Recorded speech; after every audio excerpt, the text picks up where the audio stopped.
Hi, everyone. Thanks so much for joining our Customer Intelligence webinar hosted by Perficient, Microsoft, and Talend. Here are a few logistics and reminders. Please note all participants are muted. Throughout the webinar, you may ask questions using the Q&A panel located on the bottom of the GoToWebinar app. All answers to the questions will be provided at the end of the presentation during our Q&A session. If the time is too short to address all of the questions, answers will be provided via email. All participants will receive an email with the webinar recording once it goes live in about a week. Let us know if you're experiencing any connection problems using the Q&A panel to communicate, and we can remedy as soon as possible. Now I'll hand it off to Arvind Murali with Perficient to kick us off for the webinar. Thank you so much. Can you hear me okay? Yep. Perfect. All right, so we've got 3 speakers, including myself. I'm Arvind Murali. I'm the Chief Data Strategist here in Perficient. We've got Mark, who is our Talend expert, and then Matt Basile, who is going to be our Microsoft expert as well. So again, feel free to ask questions throughout the presentation using the Q&A bar on your side. But let's get going. Next slide, please. All right, so about Perficient. We were started in 1997, and since then we've grown into 3,500 plus colleagues and 20 plus locations all over North America. And then we've also got offices in India and China as well. A revenue of over 565 million. But here's something that is that I want to be proud about, right? We've got a 95% repeat business rate. What that means is, the clients that we already work with, 95% of them come back to us to do, a different set of work because of our strategic partnership model with our customers. And again, we provide the right resources with the right quality, so they like to come back to us. But essentially been very successful, and even in this unfortunate situation, we have been digitally interacting with our customers, and that's been kind of going very successfully as well. And I'm going to touch up on what this digital interaction really means. So if you go to the next slide. Thank you. All right, let's talk about this experience economy. In fact, it's accelerated even more. I'm going to use the word post-COVID, as you guys already know. So here's a little background on this experience economy. Back in the 80s and 90s, hardware and software innovations were galore, right? So companies like Wintel and Apple dominated that decade because they had the whole package, if you will. 90s is where the true platform revolution started. So that's when Amazon, Netflix, eBay, all of these guys were founded. And, not a lot of people knew about them. They were like, what is this, online digital streaming stuff? I don't have internet speeds that'll support that, right? In 2000s, LinkedIn, Twitter, Facebook, all these quote unquote social media companies started. And that's when the whole digital revolution exploded, right? So people started talking to each other using social media. I know people started knowing about people, every movement, although some people call it encroaching of privacy, but others say, yeah, I'd love to know what some important people are doing in the world, right? Now it's about customer intelligence. So you take large companies like Airbnb and Uber. What is the one commonality between all these companies? Udemy is a very, very big educational institution, but they don't own a school or a university. Airbnb is one of the largest housing market, or where you go to rent an apartment or a hotel, right? They don't own any of the hotels. And that same concept applies for Uber, which is the largest taxi business in the world, but they don't own a single taxi. So all of that becomes a commodity skill set going forward. And one of the important factors here is the Gartner hype cycle, right?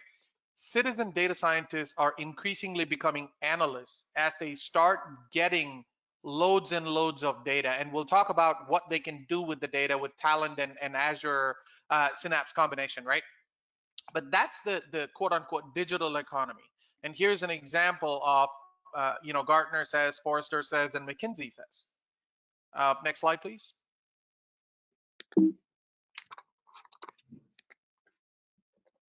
Thank you. So what this means from a data architecture standpoint is everything has to be driven at point in time by quote unquote business events. Okay. What that means is I need to know when a credit card transaction got declined, or when a patient is becoming seriously sick, or when a customer walks into a retail store and they're thinking about buying a phone, and I'm able to cross sell a Bluetooth for them. Right? These are all what we call business events. That intelligent transaction that goes into a customer data platform, a 360 about a customer. Look, master data is fantastic, and it's a very, very important cog in the wheel, but there's more to customer data than just the demographics of the customer. What we call as total data quality management, right? It is important to know everything about that customer, both transactional and demographic. So that's where Talend comes in play, right? You call it different, customer data management platform, if you will. Then you go into the data warehousing. Data warehousing is not going anywhere. In fact, Synapse has accelerated the adoption of data warehousing, right? What essentially it does is I don't really care if it's a structured data, unstructured data, or semi-structured data.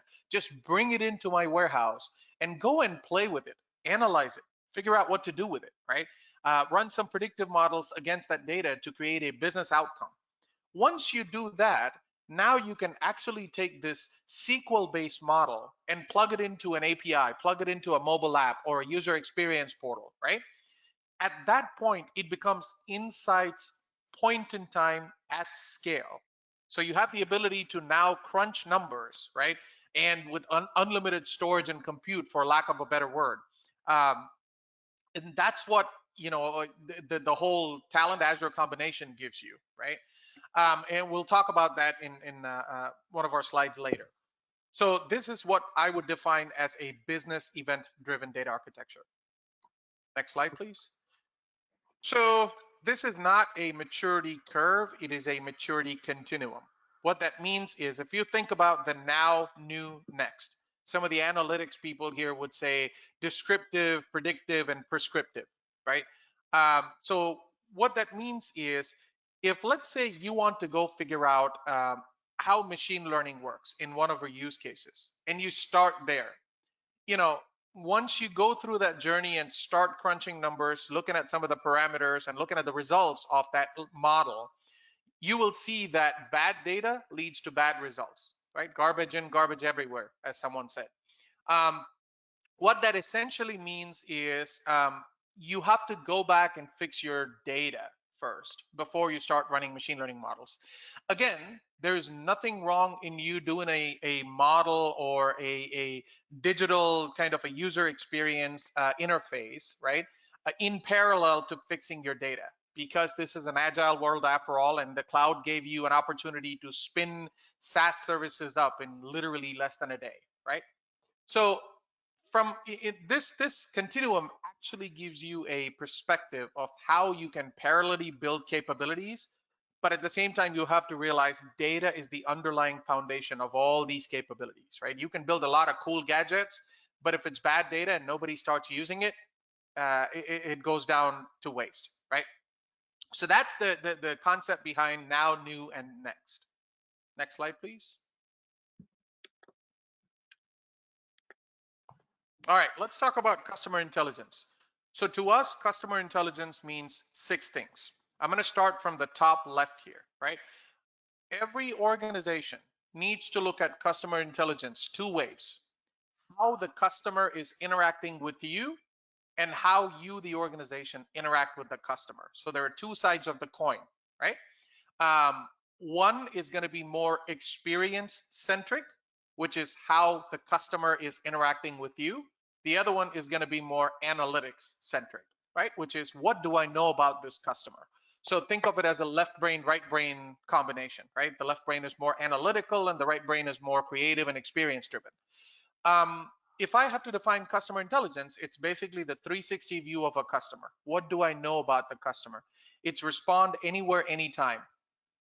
Like I talked about the business event driven architecture, I should have the ability to respond to the customer as soon as they send us a Twitter feed to say, I don't like your service at all, right? So that's the whole concept of conversational bots or sentiment analysis, if you will. Address my pain and passion. So you guys have heard about the personalization concept quite a bit.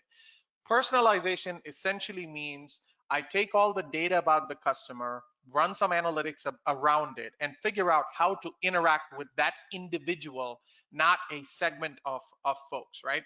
This is especially important in healthcare because you want to personalize your medicine. In fact, there's a practice called personalized medicine, which essentially treats every patient to their merits and demerits and to their current body conditions, right? So that's address my pain and passion.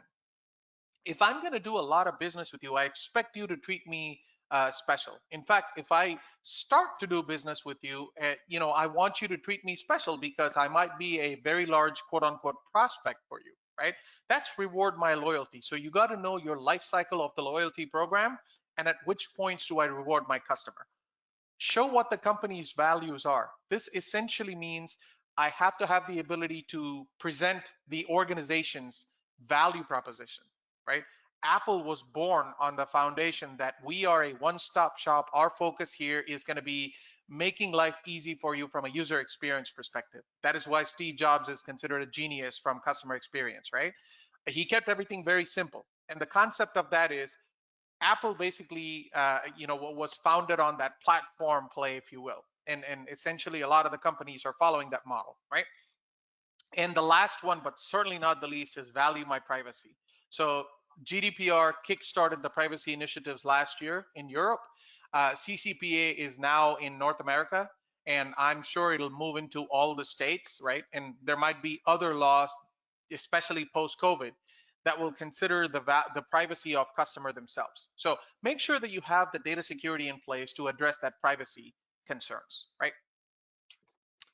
Next slide, please. So I talked about the business definition of customer intelligence. Let me talk about the architecture definition of it, right? For us, from top to bottom, it means 5 things. On the top, you have the experience and activation layer, so the different formats and channels that a customer can talk to an organization, can interact with an organization, right? One level down, here's where the data orchestration piece comes in. So think about the intelligence. Analytics gives you the what, right? The current state. But I need to take some action. If analytics tell me that I'm short of inventory in this particular zip code, the action, which is a robotic process automation or a little bot or a little API going to the ERP system and saying, oops, I need to order a little bit more inventory in this zip code and the vendor is located here. So all of that action from the analytics needs to be taken in that second layer, which is the data orchestration layer. Third layer is going to be analytics. So here's where the predictive, prescriptive, and the descriptive action comes in.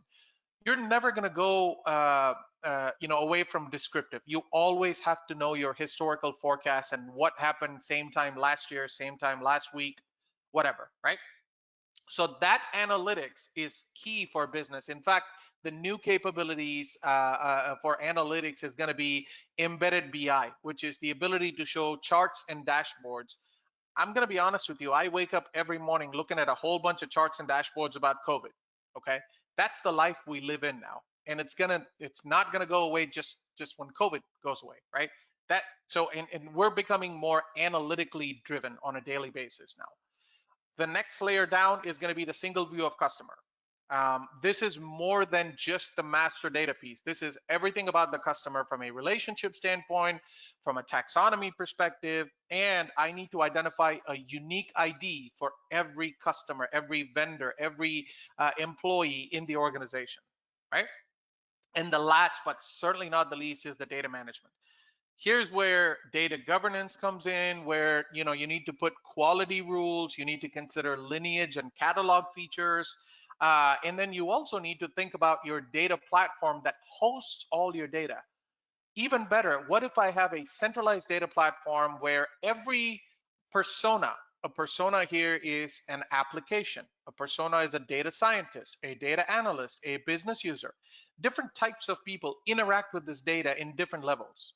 So the ability to have a virtual data set and serve it up to these people in different capacities, and the ability to scale for that kind of personas is the best architecture you should come up with from a data platform perspective. And of course, let's not forget the data architecture side of it, right? Best practices, reusable components, containers, the sharing, scalability, and security of the data assets themselves. You should consider that in addition to your technology capabilities. So that's I'm peeling the layer of onion one at a time. Start from the business, go to the capability. If you go to the next slide, let's deep dive into technology, right? So you've seen this many times. Internet has different versions of these, right? But at the end of the day, you've got 4 archetypes you need to think about. I'm going to go from left to right. The ingest and prepare archetype essentially says I need to get the data as fast as it's getting created into this ingest layer. Once I do that, once I model it, once I figure out what to do with it, I'm going to send it to a engineer and persist layer, which is where data warehouse, master data management, and NoSQL databases come into play. Each one has its own place, right? You would use master data for demographics and profile. You would use data warehouse to collect all the data and analyze that data. You would use NoSQL if you're heavy on graphical, kind of hierarchical data sets, if you will, right? Then you go to the analyze. The focus for analyze is typically the ability to compute, because your compute capabilities need to scale, especially when you're running machine learning models, which are very large, right? Analyzing large sets of data. So same thing applies for analytics as well. If I'm crunching a lot of numbers and building a operations dashboard or a command center dashboard, I need to have the compute to scale, right? And the last one, but certainly not the least, is the consumption layer, which is using APIs or process mining or RPAs, all these acronyms that we've used in the past to quote unquote consume and deliver the data and write some business rules on it. That is the consumption layer itself. So we talked about 3 things: the business side of customer intelligence, the capability side of customer intelligence, now the technical side of customer intelligence. Next slide, please. All right, so what does this mean to us? Look, digital transformation has essentially promised us a lot of things, which is coming into fruition, unfortunately, in this troubling times, but nevertheless, right? It gives you the ability to turn data into revenue. Think about companies that are thriving in this economy. Those companies are able to move digitally faster. So Amazon, with its massive e-commerce business, is thriving, unfortunately, and companies like Instacart and Shipt, which is grocery delivery for you, is thriving. And the ability for them to thrive is because of their digital capabilities, right? So you can see that right in front of your eyes. And also their ability to understand you, the customer, and personalize their marketing messages to you specifically. Go to the next slide.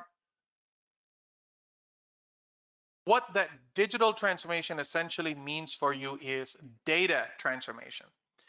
If you're one of the analysts who is trying to tackle data problems, think about you going to your desk at your home in the morning and you see 15 different data quality issues. Well, how do you address those issues, right? You need 5 capabilities, actually 6 capabilities to address them.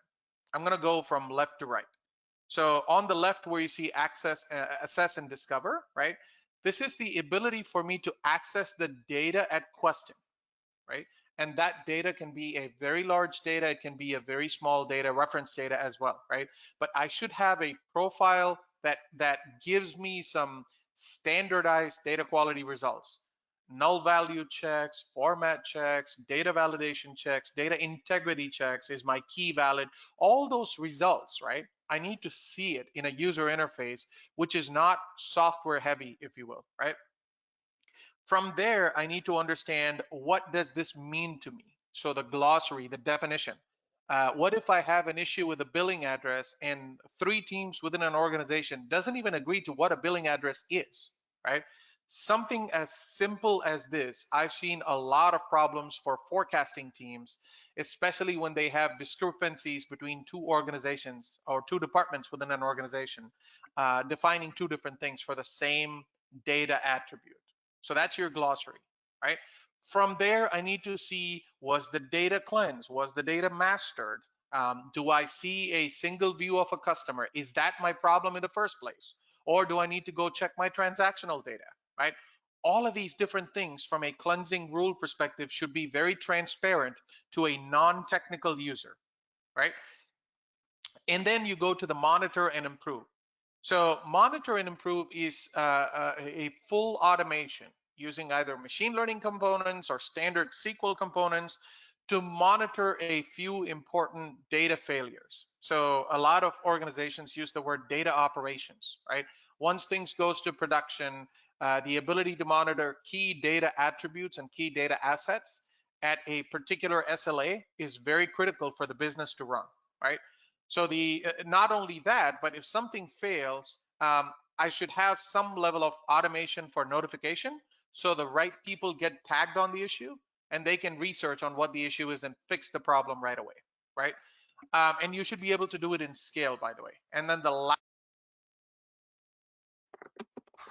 All right, sounds like we lost Arvind for a second. So I'll wrap up the slide, and I think the next slide is mine anyway. So at the end, he was talking about tracking the lineage. Again, this is Mark Balkany from Talend. Sorry, jumping in here to help out since we lost Arvind.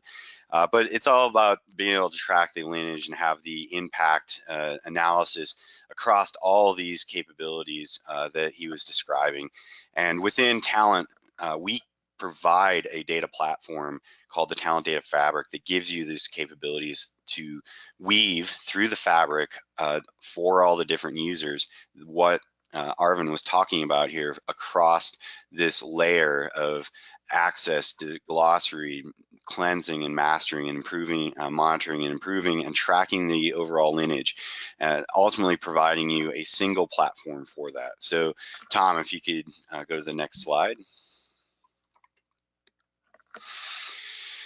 So which brings us to the introduction of the Talend Data Fabric, and what we call and talk about is delivering the data intelligence, and this is building on top of that customer intelligence that Arvind was talking about, and about all the users in the organization that it and the personas that it takes to get from the raw data on the left to that insights and the data intelligence on the right.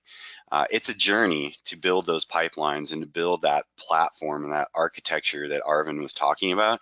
And Talend provides that single one unified platform that we call the Data Fabric to help people collect, govern, transform, and ultimately share the data. We have multiple ways that customers can, with different user personas, whether it's a data engineer, an ETL specialist, or a citizen integrator, to collect data from hundreds and hundreds of sources out there. As we continue to, the world grows, we have more SaaS applications, more on-prem data sets and files and things like that that need to be ingested, need to be transformed. And ultimately, the more people, the more files, the more data sources and SaaS sources that come into play, it becomes more and more of a need to govern that data, which Arvind was talking about, the ability to track the lineage, track the usage, and understand where is the data coming from, who's using the data, can I trust the data, how trustworthy, how high of data quality score. So Talend has a thing called the data intelligence score, or a trust score, that allows our customers to quickly and easily see the data at a high level in an inventory form and see, is it being used, is it trusted?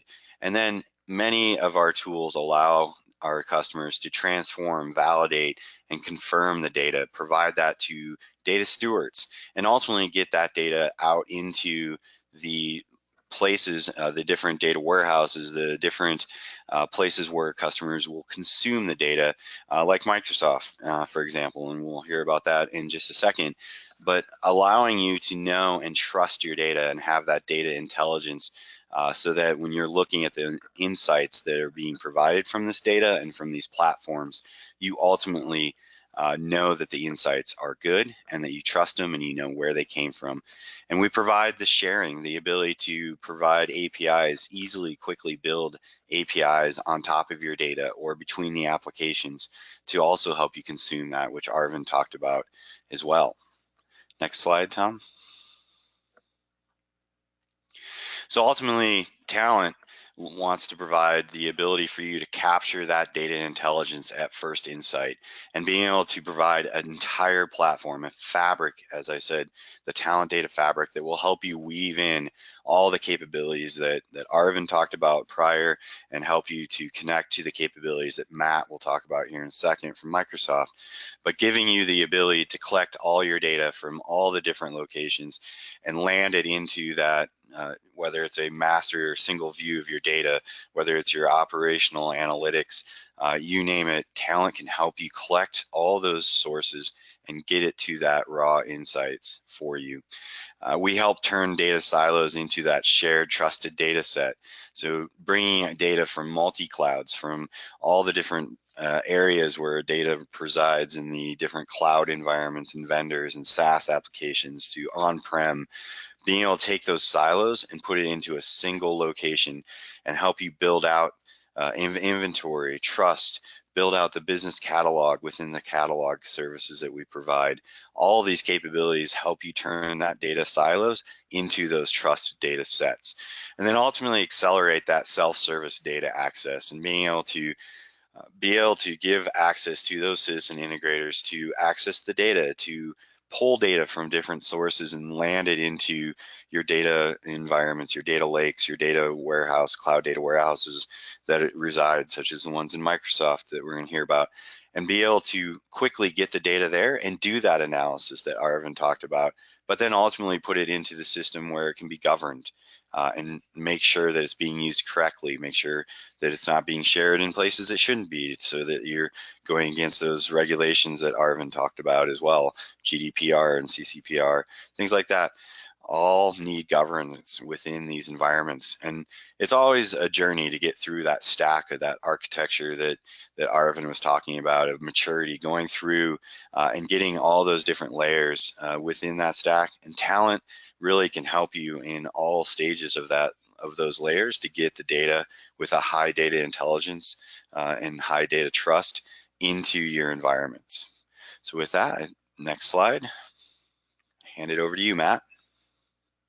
Yeah, thanks so much. And so really, when we talk about what do we mean with data warehousing and how that fits into this customer intelligence and data intelligence pipeline, is it's all about really combining, a really solid platform with all of the intelligence that we've just been talking about, because it really is, you need both of those working together, because of course, the most powerful data warehouse in the world isn't worth anything if you can't reliably and securely get that data into it and have a view over that lineage. But then on the same hand, if you don't have the scale to be able to handle that data and efficiently open it up to your entire enterprise, then all of that intelligence isn't really bringing you the value that it needs as well. So this is really why when we talk about customer intelligence, something like the Azure Synapse and Talend story is so powerful, because it combines the best of that intelligence and that preparation and the governance and the lineage, and then the best of Synapse as a platform, enabling you to bring in a lot of other capabilities and just really service that data out to your entire enterprise.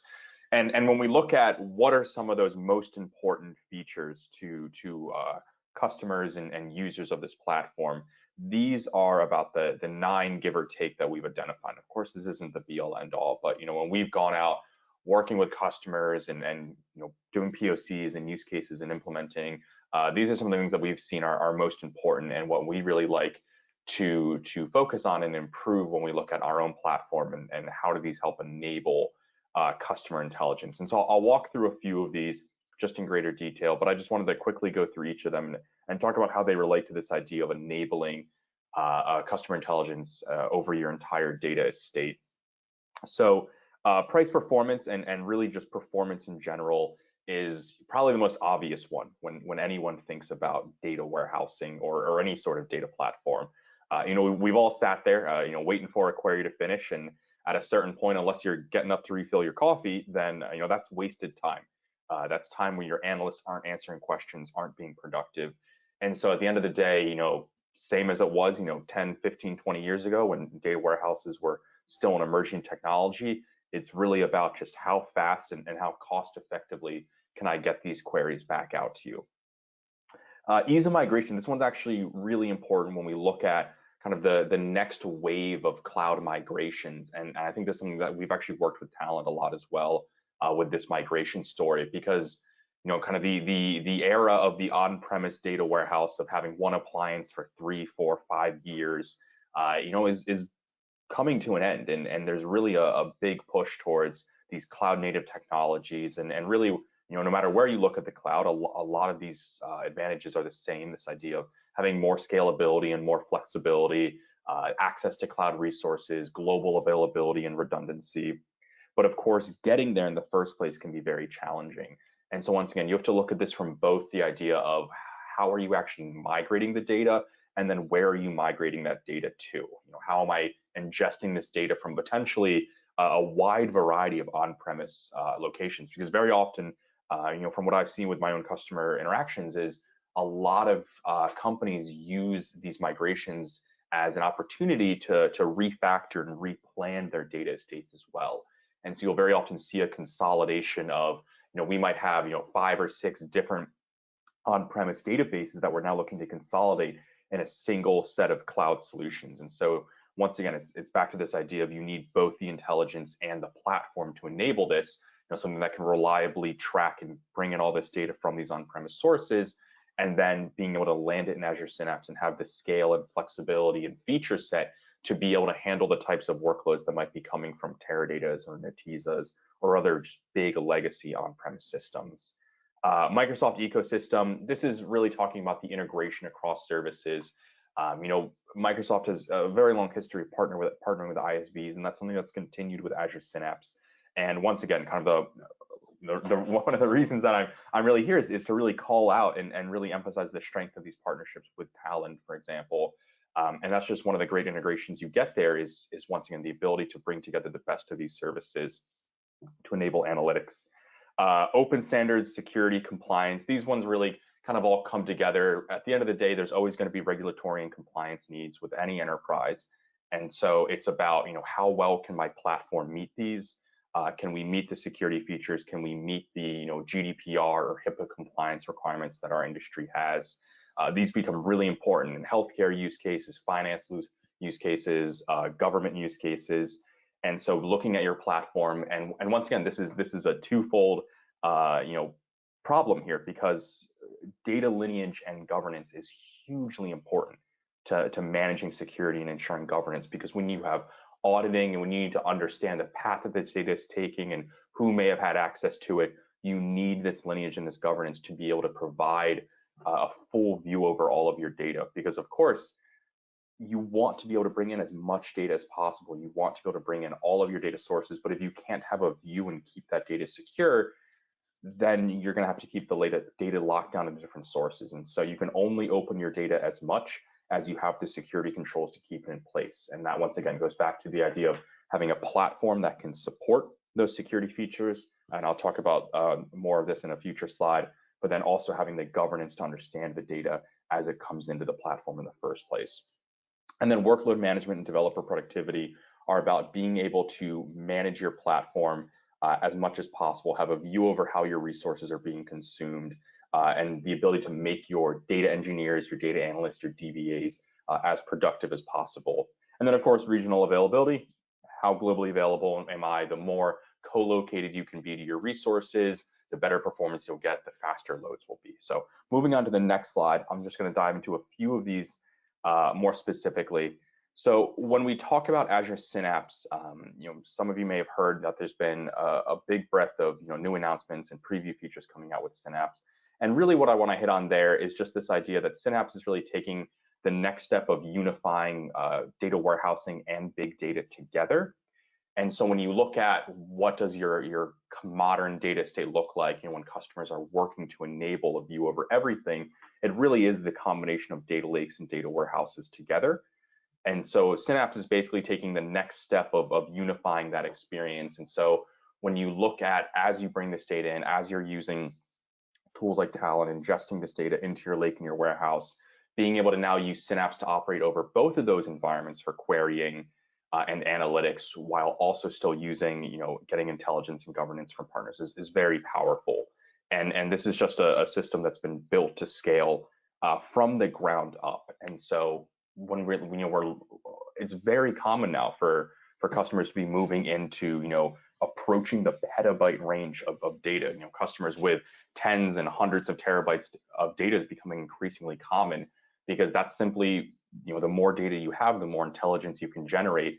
And so Synapse has been built in mind to have the ability to scale here. Some of the new functionality, if you've heard of the SQL on-demand functionality, is actually the only platform in the world to have run all of TPCH at 1 petabyte, which is really exciting, because it means we're ready for those customers that are willing to take the next step of getting the data and building truly massive intelligence platforms. So moving on to the next slide, powerful insights. This one is once again, one way of scaling up your intelligence is just through sheer amount of data and the amount of data you can view and look at and build reports and queries off of. But the other part is the depth of the insights you're building. And this really manifests itself in two common ways, would be both business intelligence and machine learning, or AI and BI. The idea being that you can use visualizations to get a better view over your data and allow really almost any business user to start to generate insights, not just those that understand SQL. And then of course, machine learning allows you to move from just descriptive analytics into predictive analytics, and actually provide recommendations and estimations about what may be coming in the future. And both of these require really complex and rich data sets. Somewhere I think the integration with Talend becomes even more important is actually that machine learning use case, because very often, when you're working with machine learning and building models, that's happening over raw data, very often living in the data lake. And so it's very important that data scientists still have a complete view over this data, even if it's not living in the more structured, rigored environment of the data warehouse itself. And so being able to have a view and have intelligence over that data, and then letting these data scientists come in and use something like Synapse to also start to train these models, even looking at integration then with Azure Machine Learning. So where you can really see taking advantage of the whole ecosystem of both Microsoft with Synapse, with other Azure services, working together with Talend to provide a platform that gives you the ability to easily integrate machine learning, because you have that core data platform underneath it. You have the really strong data backbone, the view over your data, the scale to actually train these models and support the billions of records you need to train an accurate model. Once you have those, then it becomes much easier to bring in AI or BI on top of it. Moving forward, we also can talk about the end-to-end experience and the unification. Once again, this is something that's important to Azure just overall, looking at things like the native Azure Active Directory integration, the management and maintenance that we unified across the platform. And this really just goes and helps, especially for a lot of those companies that may have been a little later to the migration. And, for them, it's all about ensuring that their enterprise feature set is supported, that there is as minimal disruption to their data platforms as possible. They want to keep that intelligence chain going. And a big part of that is, how simple can we make this management experience, and how tight can we build this integration? And once again, this happens at both the Azure level, but also, with our ISV partners, and how can we make this integration between, Talend and Synapse as closely as possible. And I think this is actually a really exciting time for these partnerships as well, because with the announcement of Synapse, that's really opened up just a whole new set of features that we can look to integrate and look to build out our partnership with. And so personally, I think it's a really exciting time for these partnerships as well, of really providing this integration to the next level and providing a unified environment across both internal Azure services and our close partners as well. And then finally, I just wanted to touch on the next slide, security, and just touch on this a little bit more, because this is really for a lot of companies just the most important feature. They can't compromise on security. And so just looking at the breadth of offerings in your data warehouse, because like I said, customer intelligence is hugely important. But at the end of the day, if you can't hold those security permissions and meet those compliance needs, then you can't even have that data platform in the first place. And so looking at Synapse and diving into the breadth of security features we offer, everything from native row and column level security, securing down to an individual cell in a table, and then scaling all the way up to the network level, VNets, private link endpoints, and even native auditing and threat detection and vulnerability assessments. you get that full breadth from top to bottom in your platform and in your data warehouse. And that really ensures that, even as you're pulling data from these secure sources, tagging it, doing lineage and governance and understanding the security requirements, as you land in the data warehouse, you then have the controls that you need to apply those security rules and security permissions to it. You've tagged this on-premise database as, full of PII data, and then as you move into the warehouse, you can just natively start to apply row-level security or perform dynamic data masking to scrub out the emails or names or social security numbers. And so this is really kind of what we like to focus on here is it's about both the platform and then the intelligence supporting it. And that's really, like I've said, multiple times during this, why I think the Talend Synapse partnership is such a strong one, because when it comes to enabling you to build out these intelligence platforms, it really provides the best of both worlds, a really scalable platform in Synapse that gives you the feature set you need, and then just a really powerful tool in Talend for bringing in this data and ensuring intelligence and governance and everything on it you need to actually build that platform. And so with that, I'll pass it back off to the rest of the team. Oh, sorry, and this is what I wanted to end talking on was actually the overall ecosystem in Synapse. Like I was talking about before, it's about bringing together your data warehouse with your ISV partners, with the machine learning, with BI, and really building a full platform that enables this customer intelligence at all levels: the ecosystem, the intelligence, the data warehouse, and even additional analytics like machine learning. And with that, I will pass it back off for the rest of the session. Back in the 80s, my dad used to tell me that 10 megabytes was a big deal. That's 3 songs today, I believe. And Matt Basile just said 1 petabyte of data sitting in Synapse. Now that's, think about how we've progressed back from 80s and probably within the last 5 to 6 years. So what this means to us is we need to seriously think about business outcome and the data we need for that outcome, right? Technology is the last piece of the puzzle, but it should not be a starting point. It should not be, oh, do we have the necessary technology to achieve our outcome? It should be, what is our outcome? What data do we need? Where is that data in the enterprise or otherwise? How do I bring that together? How do I achieve the right quality of the data? And then finally say, where do I now store this, right? That should be the sequence of events, if you will. So with that said, what is the future of this augmented analytics? By augmented analytics, I don't mean like AR and VR. I mean machine learning into analytics to drive business decisions, and RPAs and AI driving action out of that decision, right? So your traditional IT engineers are now going to be, so think about the DBAs of the world, right? You don't need a full-time DBA to manage something like Synapse, or you don't need a full-time talent administrator to manage your cloud platform.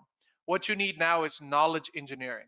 So what jobs are running, what data is it dealing with, what quality I need to consider, how is my schema structured, where do I go find this data, how do I use a catalog to find that data? That should be these new skill set of knowledge engineering. In 20 years ago, we talked about centers of excellence. Then we moved into cylinders of excellence, which is basically the companies like Alteryx would said, oh, don't worry about your data, build your own data set. What we used to call as shadow IT, right? Became a much more organized shadow IT, which is what I call as cylinders of excellence. Now we're going to centers for enablement. Here's where you think about a traditional, typical agile framework. You have a business person and a data person sitting in the same room, modeling data outcome, running SQL, running data quality profiles to figure out what does data say, and then drive the requirements, and then go build something, right? That's the center for enablement, where business and IT sit in the same room, work together to achieve something, right? Whatever that something is, driven by a business outcome. Data scientists, who are the typical nerds in the corner, are going to become data guardians, right? They will tell you how they came up with a conclusion. The whole aspect of explainability, which is becoming front and center in addition to data ethics. These are the discussions that your scientists are going to have with you going forward, right? It's less about, let me go magically build a data set for you. It's more about, this is how I came up with the answer. Does this make sense to you? Should I go figure out something else, right? Business intelligence is going to be hyper intelligence, which is at scale, real time, structured, unstructured data, doesn't matter. Intelligence in your hand, in a mobile app, in a user experience, at your own consumption point. So that's the future of this industry from a information management perspective. And lastly, I didn't coin that word. Data is going to become diabolically autonomous thinking application. So data itself is going to become this AI revolution where it's going to help you facilitate discussions. Next slide, please. All right, let's go through a couple of case studies. So the first one we have here is a very large hospital that we work with. Essentially, the hospital said, our focus here is going to be different engagement levels of our patients. We want our patients to be more engaged with us, not necessarily from a readmission standpoint. We just want to see how they communicate with us, right? Whether it's virtual or physical visits. They went through this journey. The platform was Azure to do multiple things, such as adoption, such as what actions can we take proactively to measure, monitor patients' outcomes. It also means how do they know about the campaigns? Let's say in a particular hospital, they're launching a come to barbecue campaign where we'll talk about type 2 diabetes, right?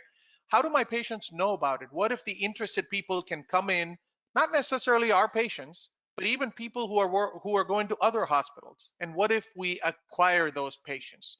That was the decision point of driving this platform. What we did was we categorized our analytical outcomes to 5 things. We categorized them as reach. So what is the ability for our marketing team by channel to reach those patients and prospects? Acquire.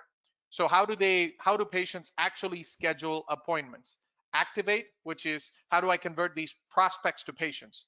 Retain, keep the patients with me, and finally bond, right? So those were the 5 big pillars, and each one had a set of KPIs on its own. Next slide, please. Now this one is an interesting one, right? This is one of the largest cybersecurity companies in the world. So they have business over 100 countries. Their data management platform needs to be in, 15 or so languages, right? All over the world. They said, our problem is not necessarily acquiring customers. Our problem is to keep them. So how do we actually put together a set of analytics KPIs that are focused on happiness? Are they using us? Are they actually feeling good? Like Net Promoter Score, right? That's your engagement with the product itself. And how do they adopt us? That's fine, we give you a 30-day trial, but how do you now convert this 30-day into an actual customer, right? And what if they're a customer of us for the past 1 year, but all of a sudden they cancel? Or what if we see patterns of them not using us? And the way we see that pattern is they turn off our logs quite often, right? So I can see a pattern boiling up right there. How do I retain them? And then what, metrics such as customer churn or profitability analysis, those things actually give me a perspective on which customers are going to stay and leave, right?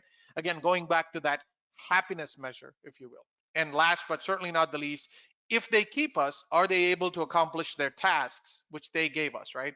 This can be individuals, this can be large organizations. It can also be something like cybersecurity threats. Given that this company is a cybersecurity company, what if a large organization that is using us is going through a terrorist attack? Can I know that? And can I proactively read that and deploy some kind of hot fix so they can solve that problem, right? So this is a company telling us, how do we keep our customers happy? Not necessarily engaged. This is not a problem of marketing. This is a problem of keeping them, right?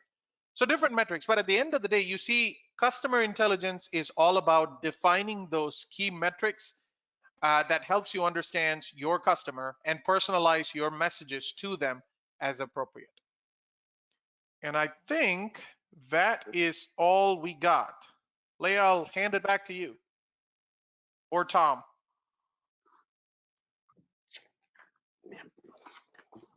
Just need to check for questions here.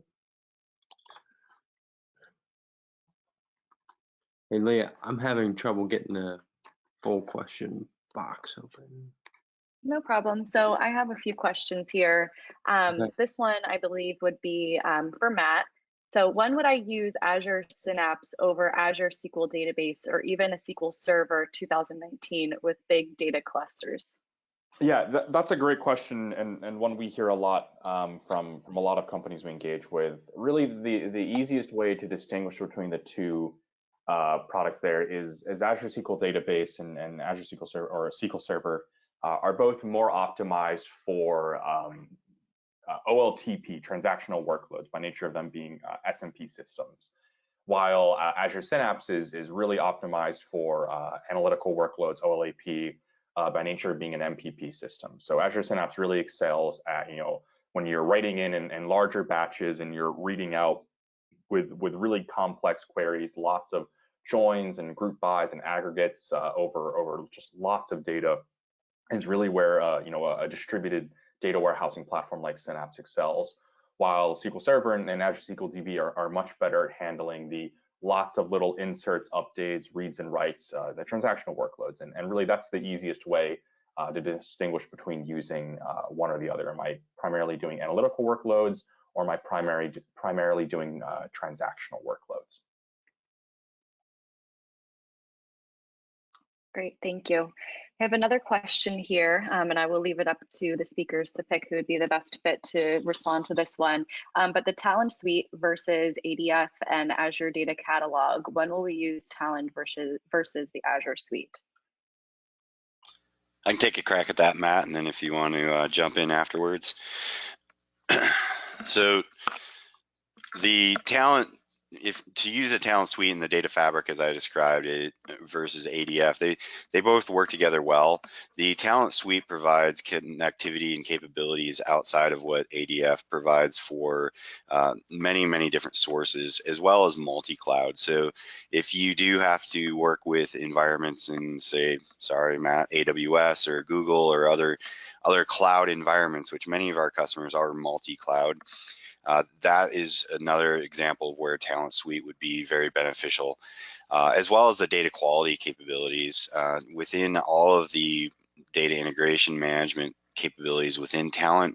The data quality features are included, and to provide a much better, much richer ability to cleanse and format and standardize your data within the pipelines themselves on top of ADF. And then finally, the catalog, both our Talend catalog and the Azure Data Catalog work together well. We, again, have a bigger breadth of connectivity to many different sources and different destinations and BI tools, for example, out on the market for the customers, as well as our catalog brings in the Azure Data Catalog metadata as well, so you can have a holistic view from that perspective as well. So it really depends on the breadth of your needs as far as where you're looking for integrations and where the type of data quality capabilities and integration across and governance, the full picture of governance as well. So they both have complement capabilities, obviously, but we definitely work together and complement each other as well. So I don't know if you want to add to that, Matt, or not.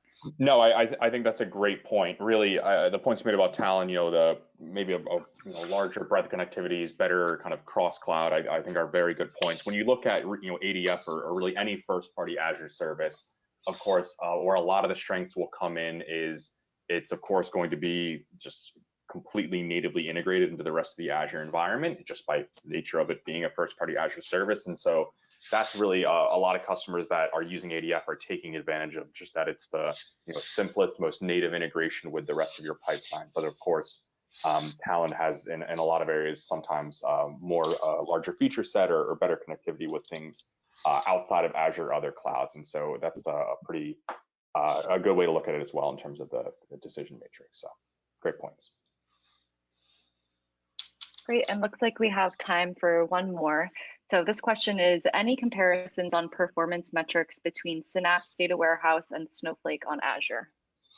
Happy to answer this one. So if you're looking at performance metrics specifically, the main benchmarks that we've been using are there's GigaOM benchmarks they're almost honestly a year old at this point, but there also hasn't been really anything competing or conflicting published since then.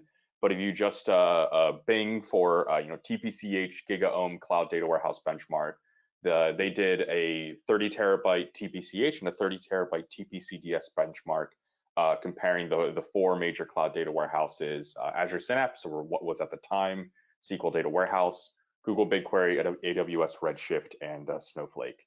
And those are really great breakdowns that go into everything from the queries that they ran, how the setups were, how they calculated price performance, and is really from what we've seen probably the most comprehensive third-party benchmark there for performance versus Azure Synapse and Snowflake. And if you have additional compete questions on other things, happy to follow up with you after this webinar as well. Happy to talk on that.